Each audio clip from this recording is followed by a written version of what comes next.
ജെറൂസലേമിലെ നൂറ്റാണ്ടുകൾ പഴക്കമുള്ള ഒരു ക്രിസ്ത്യൻ പള്ളിയാണത്. ഈ പള്ളിക്ക് ഒരുപാട് പ്രത്യേകതയുണ്ട്. ഈ പള്ളിയിലാണ് യേശുവിൻ്റെ കല്ലറയും കാൽവരിയും ഉള്ളത്. ഈ പള്ളിയിൽ രണ്ടാം ഖലീഫ ഉമർ റളിയല്ലാഹു അൻഹു ഒരിക്കൽ സന്ദർശിക്കേണ്ടായി. അതായത് പലസ്തീൻ കീഴടക്കിയ ഒരു കാലം പള്ളിയുടെ നേതൃത്വത്തിലുള്ള ക്രിസ്ത്യൻ സഭാ നേതൃത്വം പറഞ്ഞത്, ഈ ഒരു പ്രദേശം കീഴടക്കണമെങ്കിൽ നിങ്ങളുടെ ഖലീഫ ഇവിടെ വരണമെന്നായിരുന്നു. അങ്ങനെയാണ് ഉമർ റളിയല്ലാഹു അൻഹു ഈ നാട്ടിലെത്തിയത്. ഈ പള്ളിയിലെ സഭാ നേതൃത്വം അന്ന് ഉമർ റളിയല്ലാഹു അൻഹു സ്വീകരിച്ചു, നമസ്കരിക്കാൻ വേണ്ടി ക്ഷണിച്ചു.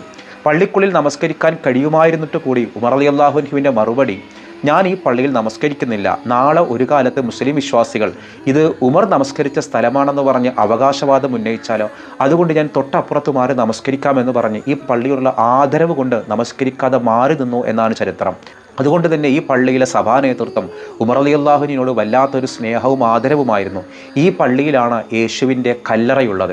ഇവിടെ നിന്നാണ് കുരിശിൽ തറച്ച യേശുവിനെ കിടത്തിയിട്ട് പനിനീര് കൊണ്ടൊക്കെ കഴുകി വൃത്തിയാക്കിയതും. ഈ പള്ളിക്കൊരു പ്രത്യേകതയുണ്ട്. ഈ പള്ളിയുടെ കൈവശാവകാശം 2 മുസ്ലിം കുടുംബത്തിനാണ്. ഈ പള്ളിയുടെ ഭരണച്ചുമതല ഉണ്ടായിരുന്നത് മൂന്ന് ക്രിസ്ത്യൻ സഭകൾക്കാണ്. ഒന്ന് ഗ്രീക്ക് ഓർത്തഡോക്സും, അർമേനിയൻ ഓർത്തഡോക്സും, ഫ്രാൻസിസ്കൻ ഓർത്തഡോക്സും.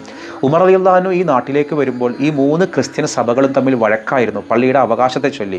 അങ്ങനെയാണ് 2 മുസ്ലിം കുടുംബത്തിന് ഈ പള്ളിയുടെ മേൽനോട്ടാവകാശം കൊടുക്കുന്നത്. ഈ പള്ളിയിലെ ഈ നൂറ്റാണ്ടുകൾ പഴക്കമുള്ള വാതിലുകൾ തുറക്കുന്നതും അടക്കുന്നതും ഈ മുസ്ലിം കുടുംബമാണ്. അതായത് ജെറൂസലേമിലെ നൂറ്റാണ്ടുകൾ പഴക്കമുള്ള യേശുവിൻ്റെ കല്ലറയുള്ള ഈ പള്ളിയുടെ മേൽനോട്ടാവകാശം 2 മുസ്ലിം കുടുംബങ്ങൾക്കാണ്. ജൗദെ, മുസൈബ എന്നുള്ള ഈ 2 കുടുംബങ്ങൾക്ക്. ഒരു കുടുംബം രാവിലെ 9 മണിക്ക് വാതിൽ തുറക്കുന്നു, മറ്റേ കുടുംബം വാതിലടക്കുന്നു. ഒരു കൂട്ടം വിശ്വാസികൾ വാതിലടച്ചാലും പള്ളിക്കുള്ളിൽ നിൽക്കും, പുലരും വരെ ആ പള്ളിയിലിരുന്ന് പ്രാർത്ഥിക്കാൻ വേണ്ടി. മറുകൂട്ടർ തിരിച്ചു പോകലാണ്.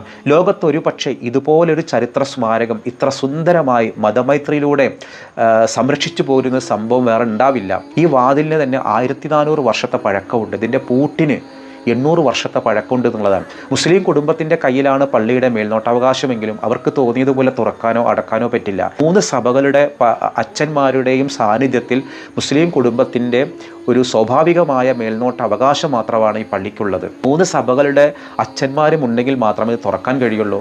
ഉമർ റളിയല്ലാഹു അൻഹു ഈ പള്ളിയിൽ നമസ്കരിക്കാൻ തയ്യാറായില്ലെങ്കിലും തൊട്ടടുത്ത് നമസ്കരിച്ചത് കൊണ്ട് അവിടെ പിന്നീട് ഒരു പള്ളി നിർമ്മിക്കുകയുണ്ടായി. ഉമർ റളിയല്ലാഹു അൻഹു വന്ന ഈ ക്രിസ്ത്യൻ പള്ളിയെക്കുറിച്ച് ആദ്യമായിട്ട് അറിയുന്ന ആളുകളാണെങ്കിൽ, ഈ വീഡിയോ ആദ്യമായിട്ട് കാണുന്ന ആളുകളാണെങ്കിൽ ആ സന്തോഷം താഴെ കമൻറ്റ് ചെയ്യൂ.